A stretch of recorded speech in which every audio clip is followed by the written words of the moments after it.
इसी पर ज्यादा जानकारी हमारे संवाददाता शुभम पांडे हमें देंगे। शुभम, देखिए महाराष्ट्र विधानसभा चुनाव से पहले किस तरह से दोनों ही पार्टियों की अगर हम बात कर लें, फिर चाहे वो इंडिया अलायंस हो या एनडीए हो, घमासान कहीं पे भी कम होने का नाम नहीं ले रहा। लेकिन इसी बीच उम्मीदवारों की जो लिस्ट है वो भी पार्टी की ओर से जारी की जा रही है। फिलहाल अगर हम शिवसेना उद्धव गुट की बात कर लें तो उनकी ओर से भी प्रत्याशियों के जो नाम का ऐलान है वो किया गया है और बीजेपी ने भी उम्मीदवारों की घोषणा की है।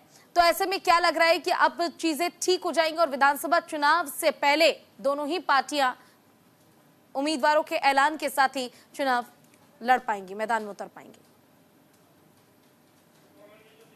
देखिए, सारी चीजों को सॉर्ट आउट कर लिया गया है और आज जिस तरह से देखिए शिवसेना उद्धव ठाकरे गुट से 15 उम्मीदवारों की लिस्ट जारी की और कांग्रेस की भी तकरीबन 23 उम्मीदवारों की सीट जो है वो लिस्ट जारी की, जिसमें से देखिए 3 सीट जो है मुंबई की, एक मुंबई स्थित है पालघर जिले के वसई इलाके की है। तो आप समझिए कि कुल तकरीबन मुंबई आसपास के 4 सीटों पर इस वक्त उम्मीदवार कांग्रेस ने उतारा है और कुछ और सीटें जिसमें से नंदुरबार है, मराठवाड़ा की कुछ सीटें, नागपुर की एक सीट है, वहां पर कांग्रेस ने उम्मीदवार उतारे हैं। देखिए, ये मसला जो पिछले कुछ दिनों से पेश फंसा हुआ था कांग्रेस और उद्धव ठाकरे के गुट में, वो अब हल कर लिया गया है, क्योंकि हल करने का वक्त जो है बहुत कम रह गया है। इसलिए बहुत जल्दी से हल करके लोगों को लिस्ट जारी कर दी गई है ताकि जो वहाँ के उम्मीदवार हैं वो अपने चुनाव प्रचार सभा में लग जाए, अपना नामांकन पत्र जो भर दे।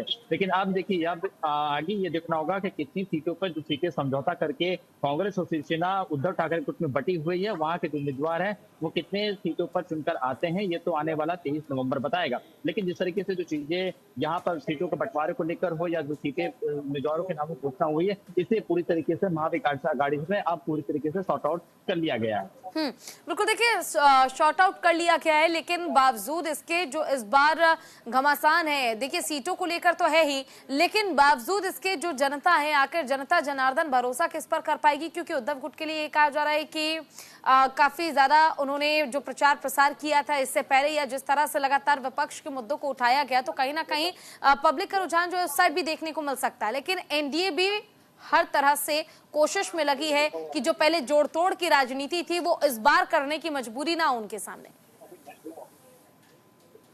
देखिए, 2022 के बाद से महाराष्ट्र में जो तस्वीर बदली है, तमाम चाहे शिवसेना जिस तरह से आए, उसके बाद अजीत पवार के इंस्टीट्यूट उनके साथ आए, ये ऐसी स्थिति 2024 चुनाव के बाद ना हो, इसकी पूरी जिम्मेदारी जो है वो बीजेपी लेने को तैयार है। देखिए, अगर ऐसे करेंगे आपकी इमेज और डिस्ट्रॉयड हो तो साजिशी के खामियाजा कि लोकसभा चुनाव में आपको करारी शिकस्त जो है वो झेलनी पड़ी थी। अब विधानसभा चुनाव में इसका खामियाजा देखिए शायद कई हद तक भुगतना पड़ सकता है। ये तो आने वाला वक्त बताएगा कि कितनी सीटों का नुकसान एनडीए को हो रहा है। लेकिन हवा का रुख जिस तरह से लोकसभा चुनाव में बदला था, महाविकास आघाड़ी की ओर गया था, उससे वाकई में हर कोई ये जान गया था कि महाराष्ट्र जो राजनीतिक तस्वीर 2022 के बाद बदली थी, उसी का नतीजा है कि एनडीए को इसका नुकसान झेलना पड़ा। अब देखना होगा कि आगे किस तरीके से इसमें चुनाव होते हैं, कितने सीटों पर कौन महाविकास आघाड़ी। ग्राउंड जीरो पर शुभम आप क्या सिचुएशन देख पाते हैं ग्राउंड जीरो पर जब आप लोगों के बीच जाते हैं? और एनडीए का क्योंकि हमेशा से ये रहा है कि अच्छा काम हमने किया है तो रिपोर्ट कार्ड जो है वो दिखा के लोगों को अपनी तो तरफ अट्रैक्ट करने की कोशिश करते हैं, और जिस तरह से स्टार प्रचारकों की लिस्ट भी जारी की गई है बीजेपी की ओर से,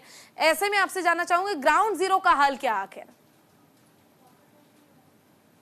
देखिए, लोकसभा चुनाव में भी अच्छे कामों को गिनाया गया था, तो महाराष्ट्र के काम हो चाहे देश के काम हो, सबके सामने रखा गया था। लेकिन नतीजा हम और आपके सबके सामने है कि 28 सीटों पर चुनाव लड़ने के बाद बीजेपी 9 सीटों पर समझ जाती है, 48 में से 17 सीटों पर पूरी तरीके से तीनों पार्टी सिमट जाती है। आप देखिए, 288 सीटों पर यहाँ पर तीनों दल चुनाव लड़ने जा रहे हैं। इस बार महाराष्ट्र सरकार चाहे लाडली बहन योजना हो, जो अन्य योजनाएं हैं, उन सभी को सबके सामने रखा है। हिंदुत्व की बात करें या तमाम जो चीजें हैं वो सबके सामने रखा है, जनता जनार्दन के सामने रखा है। अब जनता या वोटर जो है वो तय करेंगे कि अगले 5 साल किसे वोट रखना चाहिए, क्योंकि महाराष्ट्र की राजनीति में कौन होता कब आ जाए, यहाँ ऊँट की करवट बदल देता है पानी पीने के लिए। तो आप समझिए कि महाराष्ट्र की राजनीति में दूसरा से ठीक है, आपका बहुत बहुत शुक्रिया इस तमाम जानकारी के लिए शुभम।